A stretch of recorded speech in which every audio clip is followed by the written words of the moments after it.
Welcome to the Ugly Podcast, the place where creatives are encouraged to make messy, ugly art and to redefine their relationship to their inner critic. Every other week, I am joined by creatives of all mediums and methods to discuss our creative processes and how we navigate the mental minefield of creativity. This podcast serves as a reminder that you and your art get to be whatever the hell you want to be, ugly and all. Welcome back to the Ugly Podcast. I'm your host, Lauren Alexander. I use they, them pronouns, as you know. And I have a new guest for you all today. My guest is somebody who uses art and technology to explore disability as a hotbed of innovation. Welcome. Will you please introduce yourself with your name and pronouns, please? Hi, I'm M. I use they, them pronouns. M Eifler. I do possess a last name. Do you do visual description on your podcast? I haven't, but I should. I should start doing that. Yes. So But I am a light-skinned, tall person wearing chonky headphones and big blue glasses. I have very ruddy cheeks, and I'm wearing a big fluffy winter outfit. amazing. Oh, fluffy winter. That's what we need right now. It's so cold. Well, you might be a little warmer down there, but maybe not. You can correct me if I'm wrong. San Francisco is cold but not freezing. That's true. Pleasantly cold. Pleasantly cold. Cold enough to keep all the windows open, in my opinion. Yeah, here it is 35 degrees outside. A little chilly. Yeah, no, it's not that cold here. I'm so grateful that you're here, and also just that I stumbled across you on Instagram and just especially your Art School from Bed series. I think so. For a little bit about me, I never used to think I was a creative person because I had this vision of what creative people did, what they looked like, what they acted like, what they made, and I was like, I'm none of those things, so I am not creative. And what I just love so much that you're like, no, none of that's all bullshit. We don't want any of that. We want creativity to be innovative and new and accessible. And I just love that so much.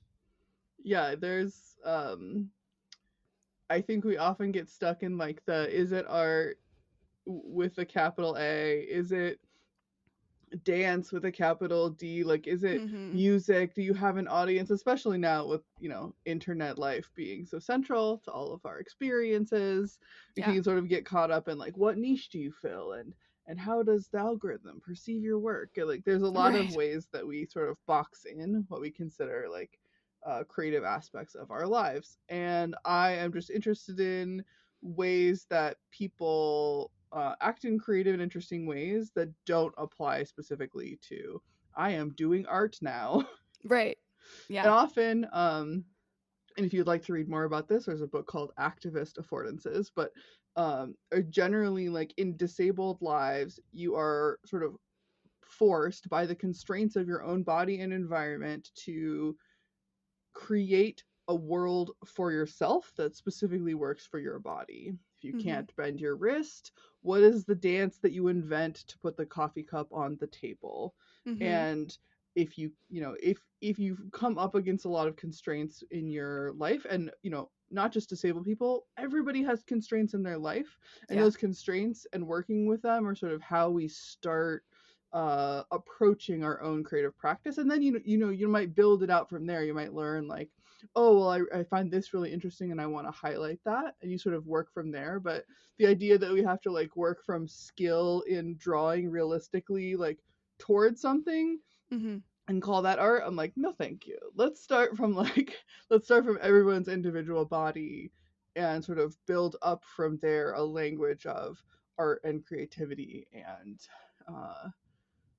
and how we use those things to like speak about ourselves to each other. Yeah. I love all of that so much.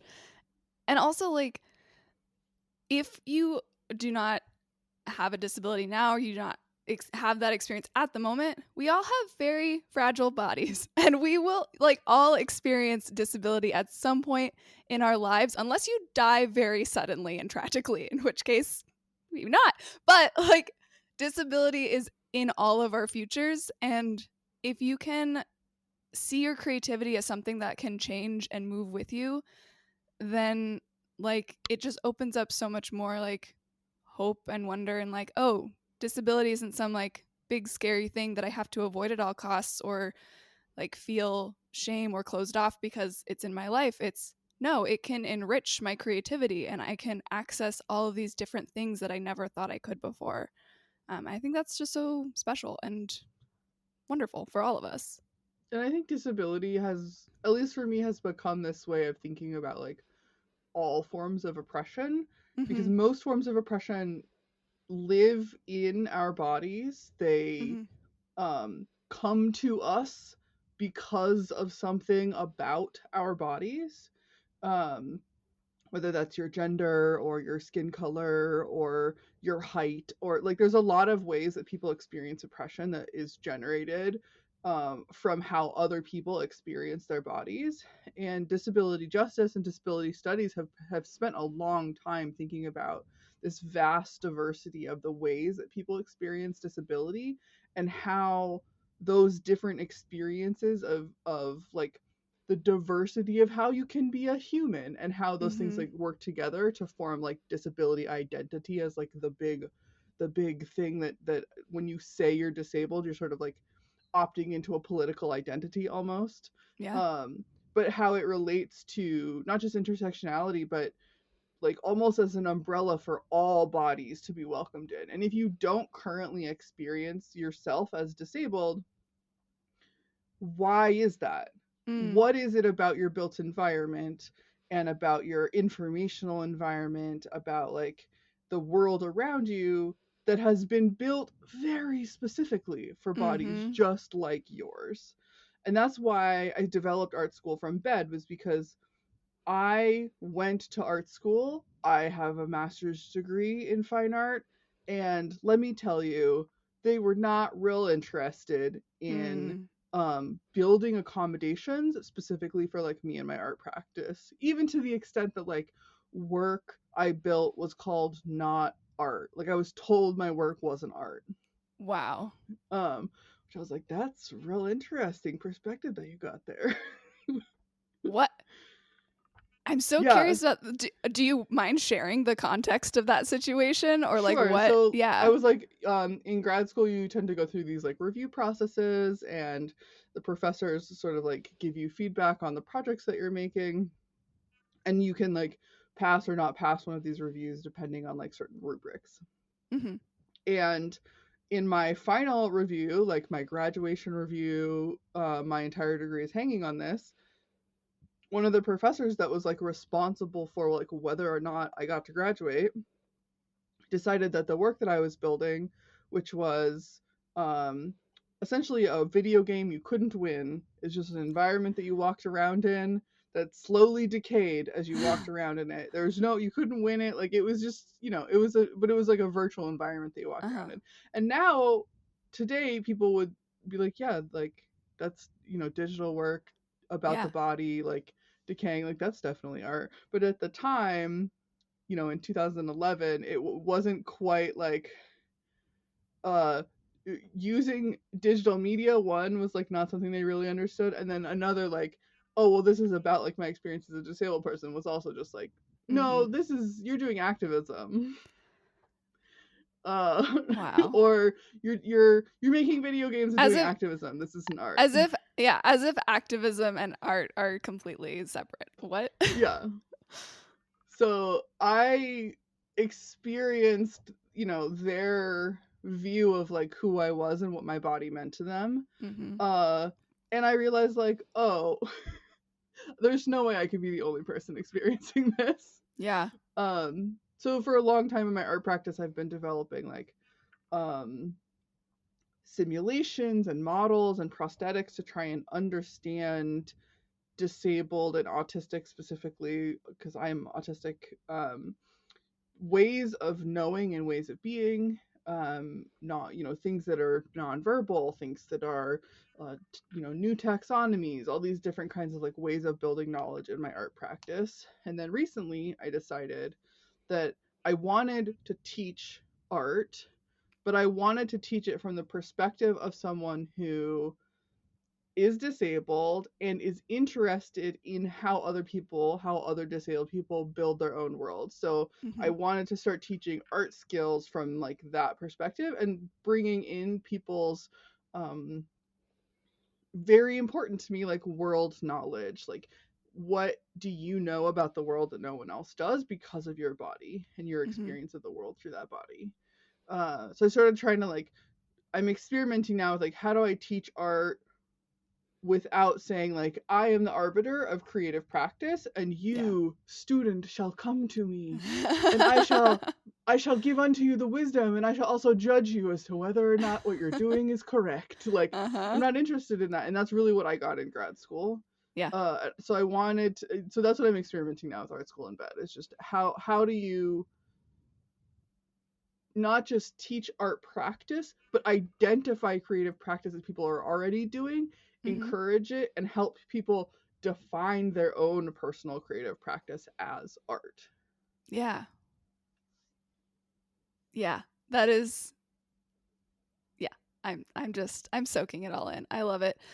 I That's kind of what I've been trying to do as well with like this ugly art practice and encouraging people to make ugly things.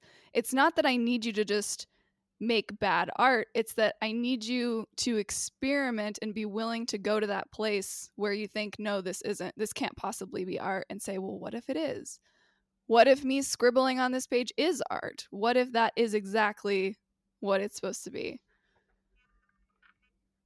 And what are the goals of your art practice? Mm-hmm. If the goal of your art practice is to make beautiful illustrations that you can sell easily to a company so that they can use those illustrations on their website, like that's a very particular kind of art and a very Yeah. particular kind of need. Mm-hmm. And there are established practices for how to develop that skill. But if like for me, my art practice is definitely, well, what happens when you mush these two things together? Mm-hmm. Yeah.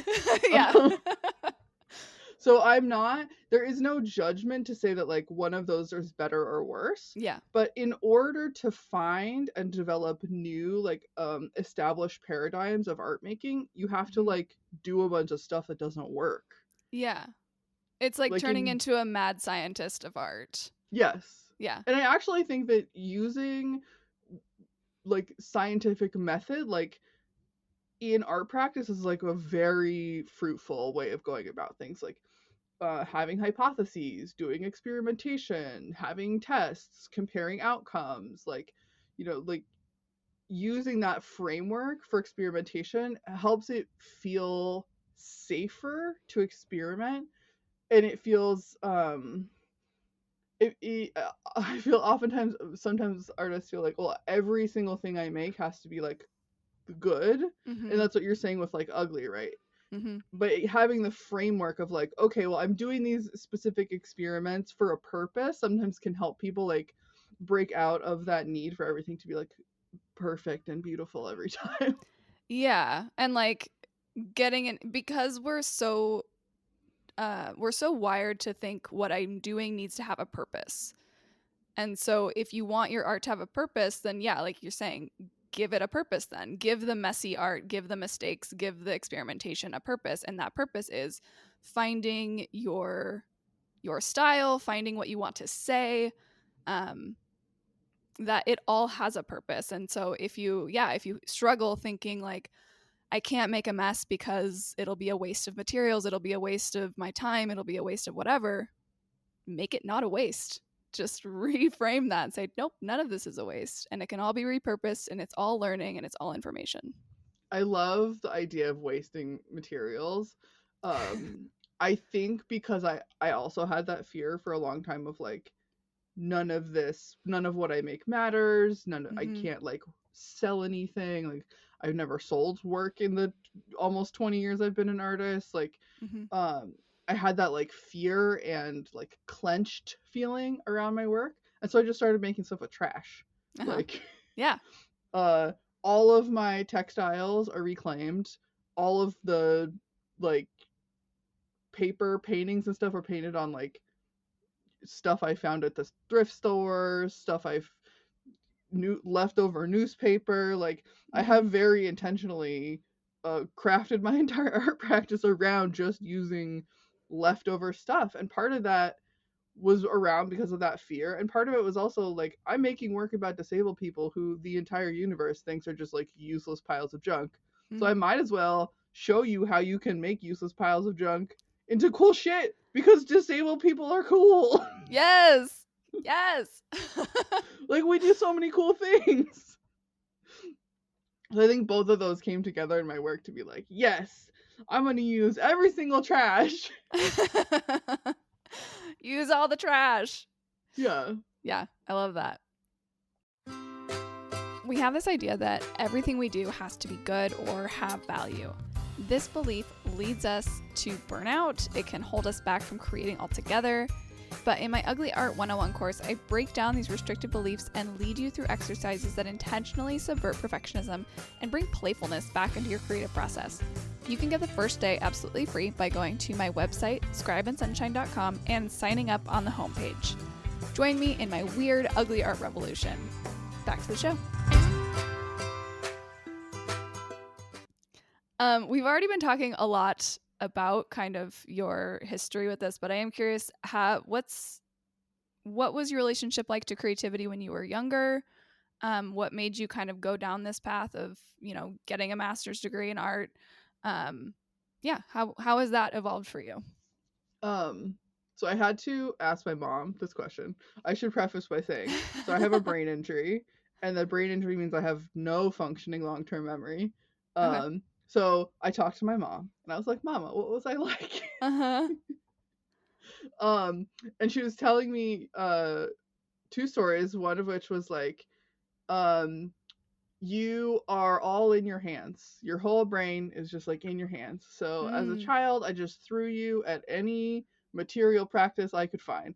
So I did stone carving as a little kid. I did Oh, wow. ceramics. I did sewing. I did painting. Apparently I did like clown school. Like Amazing. my mom just decided like go just go do stuff with your hands. Uh-huh. So that is really where it started. Is this like I am very as an autistic person, I'm very like sensory seeking in like touch and like texture and material. I like to be touching stuff.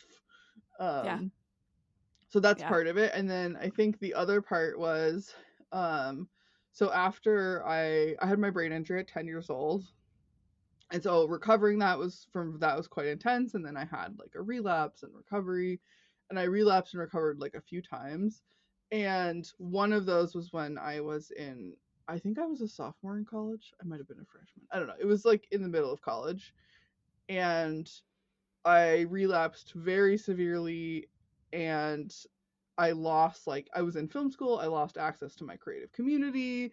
Mm. I lost access to the practice that I had been developing at film school, and I was just sort of like again just stuck essentially in bed by myself with no access to school because that was before I'm so old. That was before you could do remote things. Yeah. Remember when we couldn't do remote stuff? Yes, I do. I do remember this. The internet existed, but we did not have remote No. collaboration. No. Um, so I was like really stuck in this environment, and I came across Art 21. Art 21 is made by PBS. At the time, I watched it just like on television. And it was basically a show that documented the practices of contemporary artists. And I was like, oh, this is interesting. I'd never really thought of being a contemporary artist. And so I just started while I was laying in bed, very ill, uh, just copying all of the pieces that I liked from the show. Mhm. There was a piece Janine Antoni made this enormous braid out of all of her like old clothes and all these materials, and I was like, I can do that. So I made this huge braid, and like um Andrea Zattel made this uniform project where she crocheted all of these dresses that she would wear for a season, and I was like, well, I can crochet. I I can could do learn how that. to do that. Yeah. So I just and that it was from copying that I made like my first like really big pieces. So I made Mhm. these enormous, like the size of a 3-person sofa, huge Wow. crochet sculptures. And those sculptures eventually, I think a few years later, like went on to the Smithsonian and the Kennedy Center, and like the Armory show. And that's sort of when I started realizing like, oh, this weird stuff I'm doing like can go live in the world. Interesting. Yeah, amazing. So yeah, that's sort of my background. And then from there I went to grad school and have just been developing the practice more and more. And then I started making computational prosthetics, um, using AI and computers to build like a masking machine, which is like a wearable screen essentially that simulates eye contact with an audience member and like masks Yeah. my face, or Mhm. prosthetic memory, which is a an AI that helps me reminisce but also lets an audience member experience my memory in the same way that I do. And so Mm. those sort of prosthetics, um those were the ones that started like showing internationally. And then I got like awards from, what are they called, the European Arts Commission, and now the Disability Futures Fellowship for the Ford Foundation. So it's sort of like grown very slowly over time to be more of a like an actual career, not that it makes any Mhm. money, but as opposed to just like a thing I do um as my own like experimental Mhm. shell. Yeah. Cool. Like that's it sounds like it's been something that you'd be doing all of this anyway. And then you have those monumental experiences where you are stuck in bed and you're like, this is still a thing I need to be doing with my hands. And then that art show just like opens up this world of, okay, well, here's some things you can do with your hands while you are still in bed. Yeah. Yeah. Yeah, I definitely realized like more recently that um one of my patrons called it uh like my practice is centered around being collapsible. So like I don't do anything messy or dangerous or loud. Like everything I make has to be like at any moment I have to be able to like set it down and have it be like paused forever while I just Yeah. like be sick in bed. And then like when I feel like I can do it again, I can like pick it back up again. That sort of that relationship has definitely influenced what I do make, is that bed life. And that's why I wanted other people to feel like your bed life when you are chronically ill, like that is a place of like generative beautiful life. It's not um often we think of like bedridden as like, Mhm. oh, you are separate from the universe now. Right. Like Shunned, be no. shunned. Like that's part of living, that's part of the Mhm. way that humans experience the world. Yeah. And it is a place where you can create and communicate and all those things. So yeah. Yeah. And you maintain your value while you are laying in bed. Yeah. Yeah. And you even if you make nothing Mhm. and do nothing while you're in bed, which is also totally fine, like you are Mhm. um you are con- contributing this like place and experience that you can tell other people about, and it will change their idea of how the world works and what it means to be a person.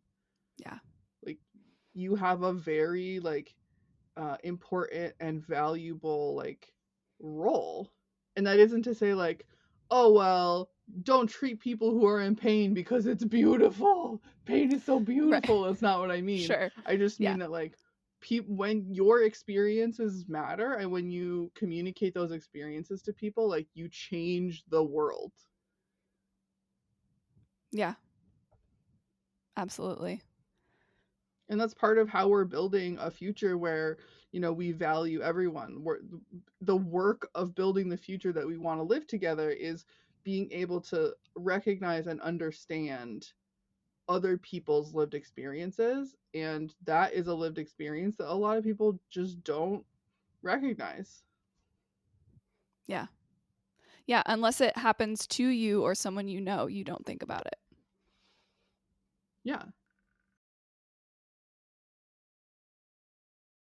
Here we had some technical difficulties, but I wanted to leave this piece in because something that M said was very profound to me. So I'm going to leave it in for you all. Okay, how are we doing now? I think it's okay now. Okay, cool. This is part of I like could tell. uh building patience and building a tolerance for patience, for other people, for technology. Like that's a big part of disability justice, because you have to learn to move at the speed of your values and not at the speed of expectation. Like the speed of your values is to go slow and take a breath and like understand that other people are not always going to be able to function at the speed that you want them to. And sometimes that means like, oh well, the technology that's our access device, this is an access device that we're using right now, right? Like this Mm-hmm. being able to speak to each other remotely is accessibility.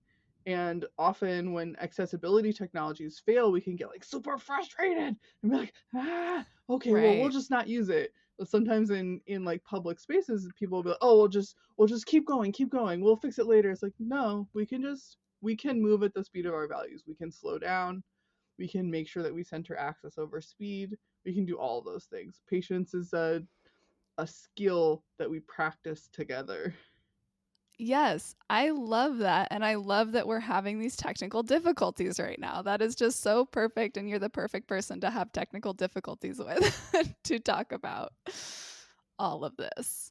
And I really appreciate you, telling me to be patient because I absolutely am not patient. So amazing. It's hard. Yeah, it is hard. And Yeah, yeah, especially, I mean, we just want things right now because that is how everything is flying at our attention spans at any given yeah. point in time. So, And I think also our culture has this idea that patience is something that you have. mm, It's not a skill that you develop over time. It's like patience yes, is a virtue. No, no. uh huh, No, no. totally. Patience is not a virtue. Yeah, patience is a practice. Yeah. Totally. Yeah. I would love to talk about some of your favorite outcomes to come out of art school in bed, um, either with people or projects that you've come up with or connections you've made. Um, well, this podcast is fun. This is fun. I like Ooh, doing this. yay! My two favorite things are the response that it's gotten from people. A lot of perspective changing, I guess, happening in my comments, and my Mm, DMs now, or people are referring to the videos as like, oh, this sort of like changed my understanding of a thing, or this helped me reframe something, because that's really what the goal of the project is, to reframe creativity and disability and constraints. And then my other favorite is just that I am learning more about how to craft like a story that helps change perspectives. yeah. When I started, I didn't quite understand like what would be valuable to people, or what would be meaningful, or what kinds of stories people wanted to engage with. And so I think I've I've been able to like better understand my own story that I'm trying to tell, and I think that has just helped me like with grant writing and with some other like projects I'm doing, like remember to come back to like specific values in all of my storytelling. So yeah, it's sort of like helping Mm-hmm. people change perspectives, and it's also helping me learn how to do that with people, how to develop that skill of storytelling and teaching and communication, because I've never been a teacher before. I've never intended to like, I'm going to teach a thing now. um, Yeah. so yeah, it's helped me get a little bit more clarity on like what I understand myself and how to communicate it to other people. Amazing. I love that you're having those experiences and those that you're changing in that way and then also changing other people. It's like a great ecosystem for change all around is like that sharing and connection and teaching. I love Yeah. that. Cool. What are And going when you forward, I do would oh, encounter? sorry. Oh, nope. Sorry, I think I'm lagging again. That's What were okay. you going to say going forward?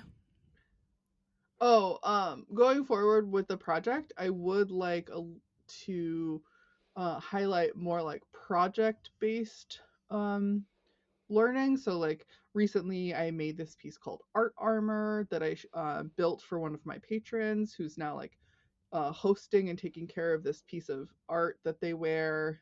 And I'd like to sort of bring in more like, this is a project, this is like ideas around it, and these are like how you can integrate those ideas into your own practice. Currently, I haven't like worked specifically like from much of my art, so I want to like incorporate that more. I love that idea, and I really liked. I watched a video that you made about the art armor, about uh, sharing art that's not transactional, and like you mentioned, hosting a piece, not owning a piece, and I think that's a really cool way to share art and allow art to move about the world. Do you want to say more about that? Yeah, so this originally started because people would email me and say like, I really love your work. I would really love to own a piece of your work. I definitely can't afford it. And I decided like, well, why does that matter? Mm-hmm. um like if I have enough money to live from my day job, like do I need to sell my work in order for my work to like be meaningful and valuable? And I was like, well, no. Mm-hmm. Um, so I decided that I would lend people work, and we sort of worked out this relationship where I own the work, and if I need the work back at any point, like you will send it back to me. And in the meantime, like you are the host, so your relationship with the work is part of the like finishing process. Like the work isn't done just because it left my studio, but now it's like having a life with you. um and so now I have, I think, four, no, three, I have three hosts now. um and I'm building relationships with a few people to like have more hosting relationships. And then my goal with these projects is to document the um piece living with the person, collect that documentation, and then sometime in the future, like show these works in physical space where they have like dirt, and maybe they have like a smell from your home, or they have like a stain or tears, things like that.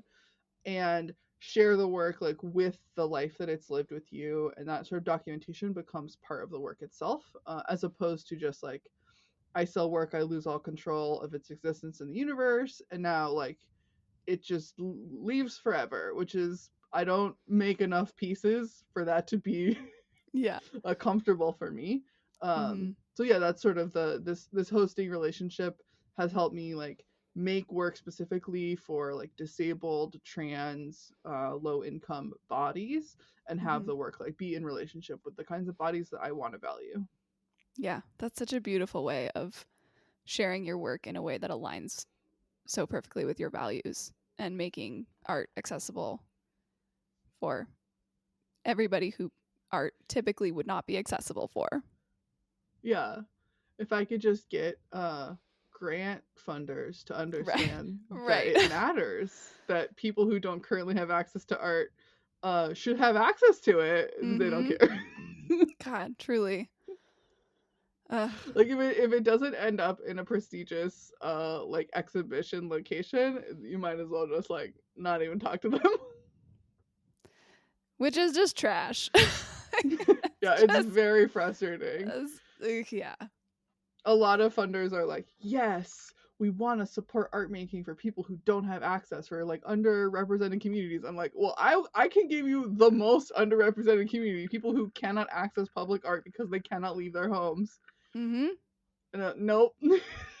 Oh no, not that. We didn't mean those people. That's not glamorous enough. Yeah.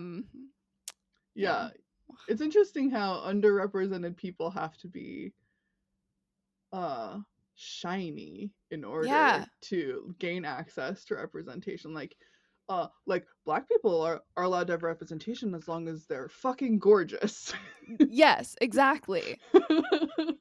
And like, yeah, there's so many stipulations with that. Like, okay, well, yes, you can be a minority, but you have to be well educated, you have to be beautiful, you have to have money, and then you will be accepted. It's yeah. Yeah, you have to be well spoken. I'm putting air quotes around Right. well spoken, like all of that. And that's why, like, your commitment to ugliness is so important. Like, we know that ugliness in people has been used as a literal legal tool to Mhm. separate people from the community. Like, Yeah. oh, I don't want to see that. Yep. Like that was a law in the United States. Like, ugliness was outlawed. Was it And we know really? now Oh that, my gosh, I need yeah, to look this up. literally, like the ugly laws, you should look them up. Oh It my is god. wild. It was basically just saying that, like, if we don't want to look at you, we don't have to let you be in public. That's basically what the law says. That is truly wild. Yeah. And I can't believe I haven't heard of this before, and I'm absolutely going to go down an entire rabbit hole of it. Oh my gosh, I'm so glad to be the Oh person my to bring god. you the ugly laws. It basically outlawed disabled people's access to public space if Wow. their bodies did not conform to like a very specific narrow definition of like what was publicly and socially acceptable. Oh my god. And we carry, like, we don't have legal like anti-ugliness laws now, but we do carry forward a culture of like preference for and giving funding and money and like prestige, and we put the prettiest people in the movies. Like, all of those Yeah. things are still like very prevalent in our culture. Yeah. Definitely. Wow. I'm so excited to look into this. Yeah, it's definitely rippled out. It's still very present for sure. Hey writer, are you feeling adrift in your writing practice? Like the words swept you out to sea, but you have no idea where you're going? Climb aboard the writer's helm. I'm Lauren. And I'm Gabby. And we're both writers and professional editors who are here to support you on your writing voyage. With the Writer's Helm, you get access to group co-writing sessions, Q&A sessions, our private community chat room, and group coaching calls to help you along no matter what stage of the writing process you're in. Members of our crew have said that they've reconnected with their excitement for writing and feel energized from the support they've received from us and each other. You can sign up for the Writer's Helm at any time, which comes with a 1-week free trial to make sure that we're the right crew for you. You don't need to navigate these stormy seas alone. Let the writer's helm take you to new shores. I would like to talk about some of the things that you like, some of the kind of roadblocks that you encounter, not just with your disability, but also with the things that, just like perfectionism, imposterism, fear of failure. What's your experience of those types of things, especially through the lens of your disability, that you've encountered, and how have you approached those things? I think my disability gives me an advantage over people who don't experience physical limitation when it comes to fear of failure and perfectionism, especially. Mm-hmm. There is nothing I could do in my art practice that comes even close to the failure of, like, oh, I am 15 and learning to walk again. Like, Yeah. there is nothing comparable in my life to the extent to which I have had to deal with disappointment when it comes to like my body's ability to do things. Like, I get 115 migraine attacks a year. Like, there's nothing that art could do to me that's like worse than what I already have like learned to deal with. Yeah. um so I don't have perfectionism because, like, I don't have the energy.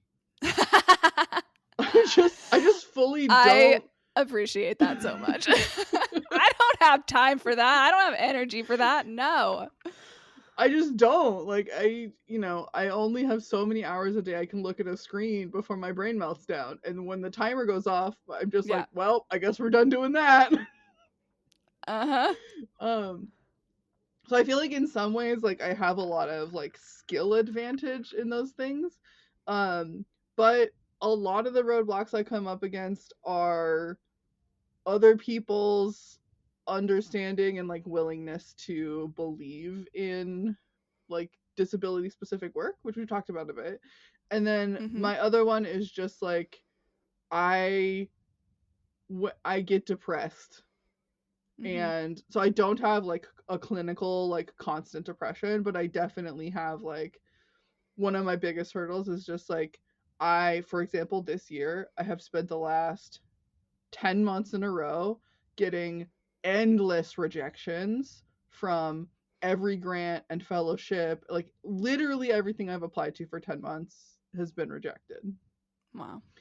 And that is hard because I spent, my Yeah. very limited amount of energy like writing all these applications and like nothing goes forward.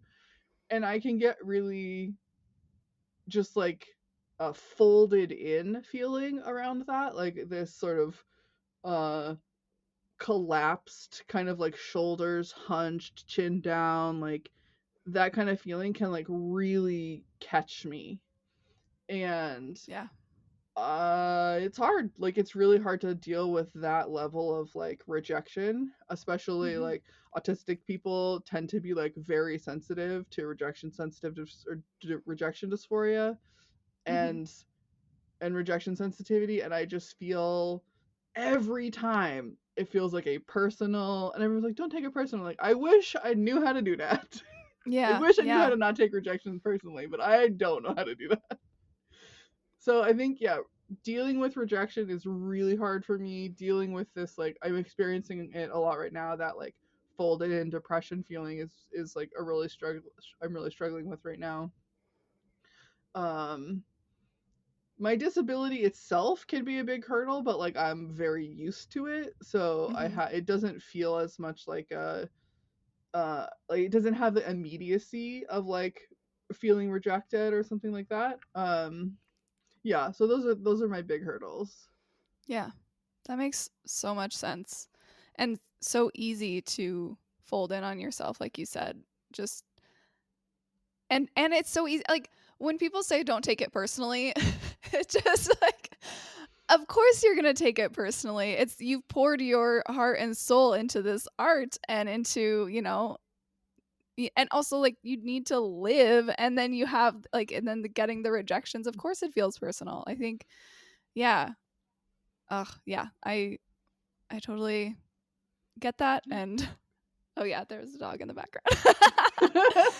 uh Yeah, and I think too, like right now, so I'm getting like job rejections, I'm mhm. getting grant and art rejections, and then I'm also like I just wrote my first novel, and so I'm also getting novel rejections. A novel of Yeah. uh disabled people in the future, basically. That's the whole pitch for the book. Is Ooh. that, did you know that there's sci-fi where disabled people exist? Because it turns out that's not a You thing mean in we didn't come sci-fi. up with the yeah, exactly. You mean we didn't come up with the solution to fix all problems ever in the future? I don't understand. So yeah, it's just been, yeah, like it's not only like, oh, I'm getting a lot of art it's like a multifaceted level of rejection. Yeah, coming at you from all angles. My god. Yeah. That must be so difficult.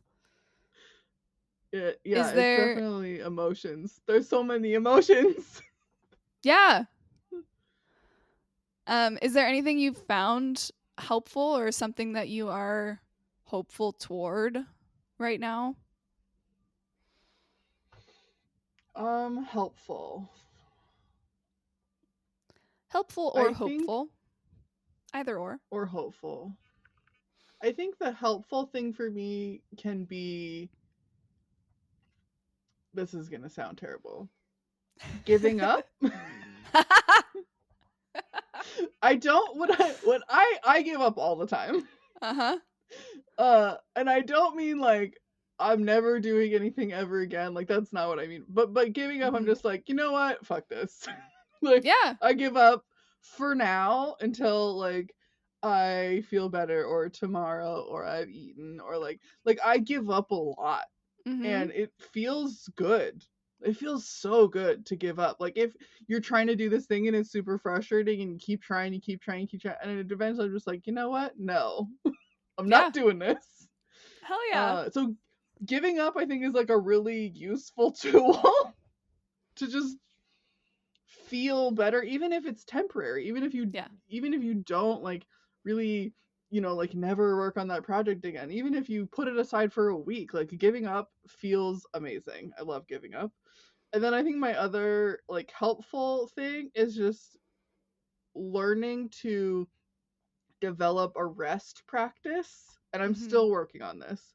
So I often can be a person who's like, I work until I get sick. Like I will like keep working until, oh, I get a migraine attack and I'm in bed for 8 hours in a row or whatever. Mm-hmm. Um and so I've been trying to develop more of a like active rest environment. Where am I laying? Am I reading a book? Like what are the environmental triggers that are telling my brain that what we're doing right now is practicing our rest dance, like Mm-hmm. practicing our creative like rest thing.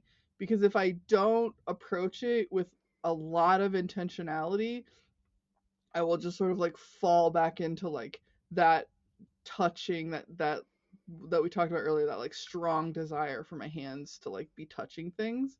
I Mm-hmm. will fall into that, and so I need to have an environment developed and a habit developed of rest. And sometimes I do better at it, and sometimes I suck at it. But that's Yeah. okay. I'm working on it. That's okay. I love that. Those are both excellent, excellent, helpful things. Giving up and intentional rest. Yeah. I think those are both great. And I think my hopeful thing is just that my values are the right ones.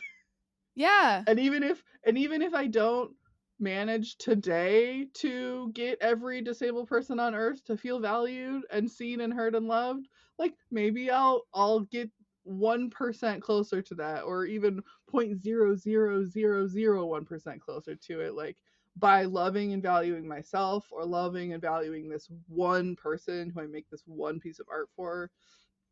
Like my values are correct, and if I follow Yeah. them even to the smallest degree, like I am contributing to Kunolam, to the healing of the world, and to that like that loving action, even if it's the tiniest action. Like, yeah, my values are right.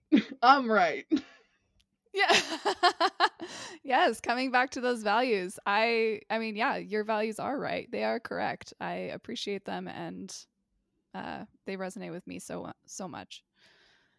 Okay, I think we're getting close to the end here. I like to ask all of my guests at the end of each episode, what is something ugly that you've made recently?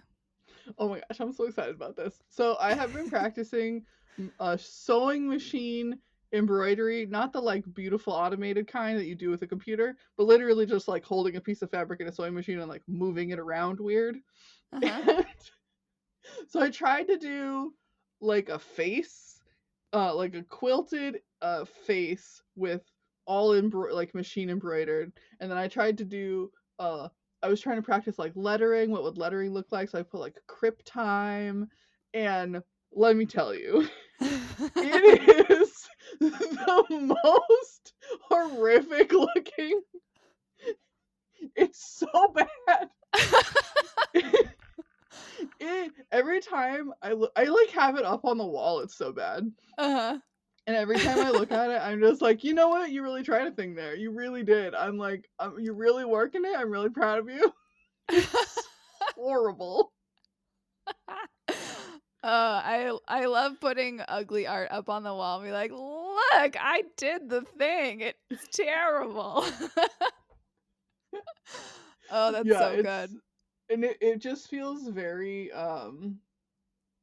liberating, I guess, to like really try your hardest, and then for your hardest to come out and be like, well, that was trash. Good job. Oh yeah, that is. Ain't that just the way?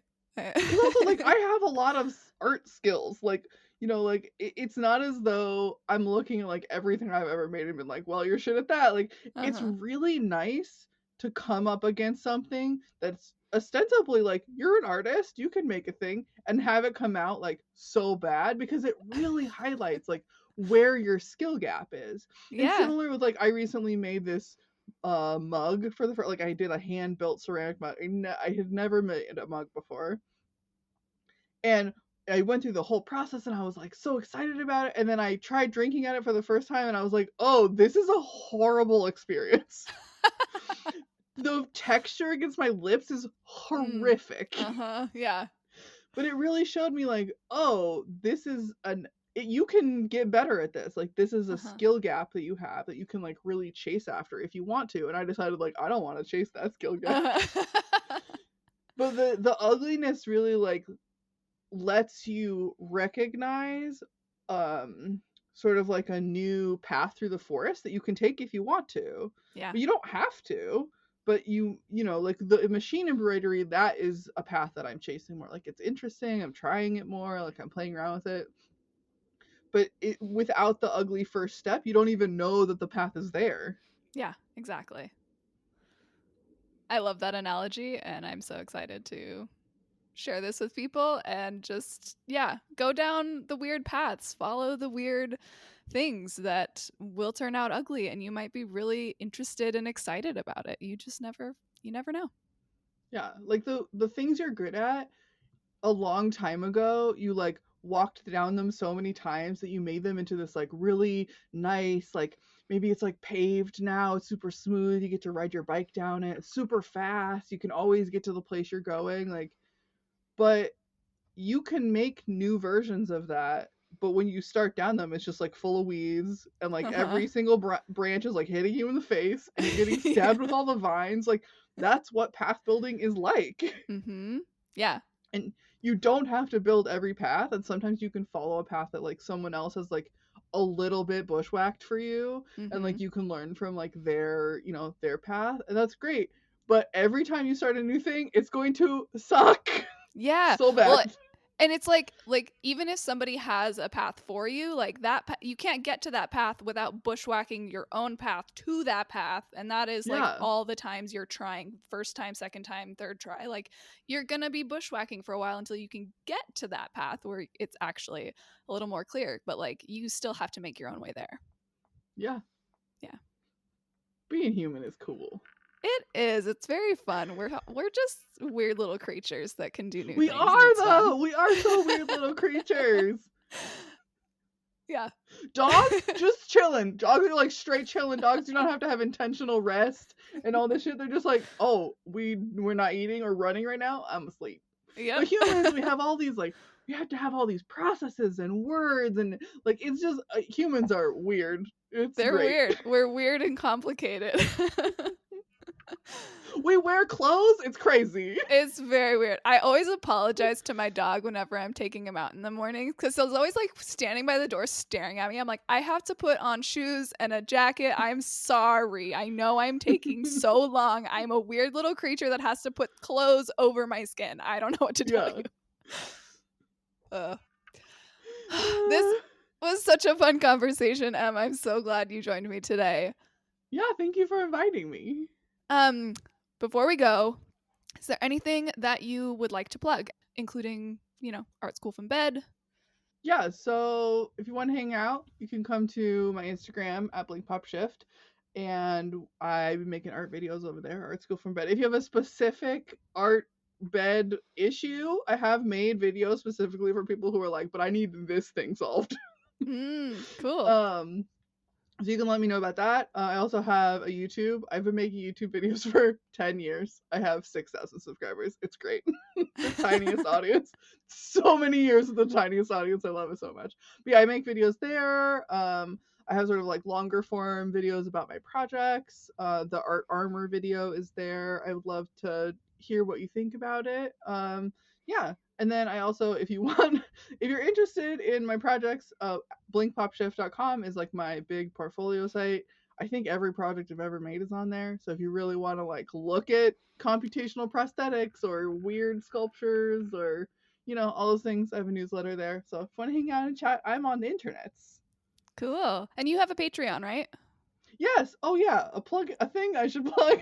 So I have a Patreon. Join for any level or like join for any amount. I post like behind the scenes like posts there, and then the Patreon is where I find people to host my work. So if you're interested in like hosting a garment or a sculpture in your home for many years and really developing like an intimate long-term relationship with me as an artist, like the Patreon would be the place to do that. I have a Discord where we talk about hosting and other sort of projects, and then we also have like a monthly call where people who are my patrons and who are hosting work like come together and chat. Yeah, those are all my things. Excellent. Thank you so much. And thank you, everybody, for listening. Keep it ugly out there. The Ugly Podcast is created by me, Lauren Alexander of Scribe and Sunshine. It is produced and sort of edited also by me, and written and directed by absolutely nobody. If you like the podcast, be sure to rate and leave a review on your preferred platform and share with the creative people in your life. If you're interested in learning more about what I do, head to scribeandsunshine.com to learn more about my Ugly Art 101 course, my perfectionism workshop, my editing services, and the Writer's Helm, which is an online community for writers co-captained by myself and Gabby Goodlow. As always, keep it ugly.